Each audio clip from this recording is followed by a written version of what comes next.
күнүгө пробка. Вот видите, булар өздөрүнүн территориясын тосуп алган. Буларга жанагыда эмеде принцип жанагындай. Этин булар жейт да сөгүн мэрия жейт. А эл каяка жүрүш керек? Этин силер жейсиңер, сөгүн мэрия жеп жатат. Мындай пикирди Ош шаарынын мэри Жеңишбек Токторбаев жогорку окуу жайдын жетекчилерине карата билдирди. Кала башчысы окуу жайлардын айланасы негизсиз тосулуп, унаа токтотуучу жайдын жоктугун сынгалды. Мындан улам аймактагы окуу жайлар тарабынан тосулуп алынган жерлерде тротуарларды ачуу, студенттер жана мугалимдер үчүн кошумча унаа токтотуучу жайларды уюштуруу тапшырмасын берди. Мына жерде тетиги обочинадан баштап бир жака 10 метр кошулат. Дагы бир полоса кошобуз до конца. Мына машина батпай атат. Көрдүңөрбү? Тети бурчтан баштап архитектор келди, кадастр келди. Тети жактан баштап 10 метр кошулат, расширение болот, 10 метр кошулат. Бир полоса жол, лоток, зеленый зона, тротуар болот. Ошон үчүн могу заболордун баардыгын азыр архитектор келип чызып берет. Ошо мыйзам чегинде жылдыргыла барыңар. Жылдыргыла. Бул биринчи маселе. Экинчи маселе, арка жакта жерлериңер бар экен. Баардыгын студенттерге отдельно многоярусный паркинг кылгыла. Многоярусный эме кылгыла. Либо запрет коюңуз ага аянда, мугалимдериңиз дагы пешком келсин, троллейбус менен келсин.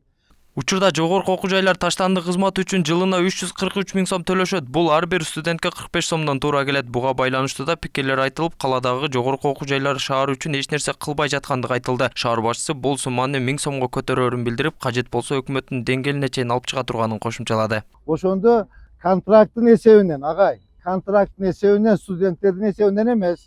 Буга эмнеден аласыңар? Контракт төлөп атса, бирөө малын сатып келди, бирөө коюн сатып келди, контрактын төлөдү.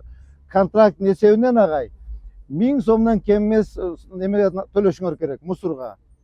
Мен каяктан акча алам, агай? Айтсаңыз, развитияны мен акча бөлүнбөсө, болгон 3 миллиард болсо, 2 миллиард 400 защищенный статья экен, мугалимдерге зарплата, айлык, тиги бул 5-10, 600 миллион калат экен, 600 миллион развитияга жетпейт экен да.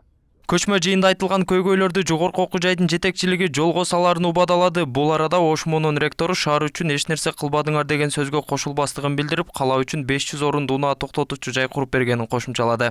Ушул шаардын проблемасын чечели деп. Кана чечкениңиз, мына чечкениңиз ошол багай. Бар курстан бизге 500 машинага стоянка кылды берди университет. Ал эми Курманжандатка кичи шаарчасындагы студенттер көбүнесе аялдамадан эмес, окуу жайдын алдына маршруткага отуруп кетишет. Алар бул жагдайды аялдаманын алыстыгы менен түшүндүрүштү.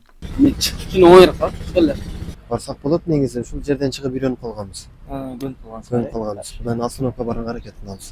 Ооба, бизге ыңгайсыз. Окуу жайдын астына остановка жок. Себеби ушул жерде турабыз.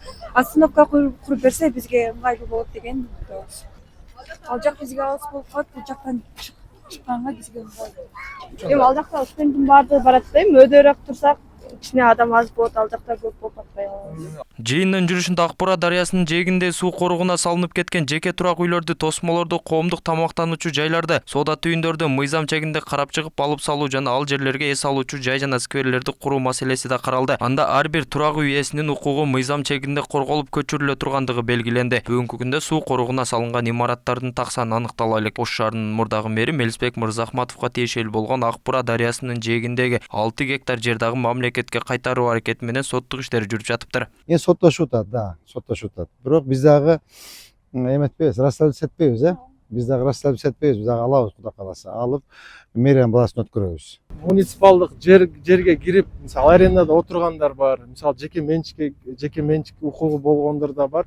Алар боюнча биз сөзсүз түрдө мыйзам чегинде иш алып барабыз. Ар бир жарандын өзүнүн укугун коргогонго биз дагы ошол мыйзам боюнча иш алып барганга биз да милдеттүүбүз. Азыр ошондо жолду эле кеңейтип аракет болуп атат же парк чөбү деп атканында? Бизде азыр жолду кеңейтүү боюнча дагы биз проекттерди иштеп чыкканбыз. Анан мына аллеяны куруу боюнча дагы азыр кечээ күндөн баштап мына Жеңишбек Шерматович өзү да тапшырма берип атат. Ошол боюнча дагы иштеп чыгып, ушул аллея боюнча дагы маалыматты беребиз да. Учурда Ош шаарында кызыл сызыкка өтүп кеткен тротуарларды тосуп алгандарга карата рейд жүрүп, аларды алып салуу иштери жүрүп жатат. Айрым ишкерлер өз каалоосу менен жерлерди бошотуп жатса, айрымдарын шаардык мэрия бузуп жатат. Толбай Бурканбеков, Мирбек Конобаев, Ош ТВ.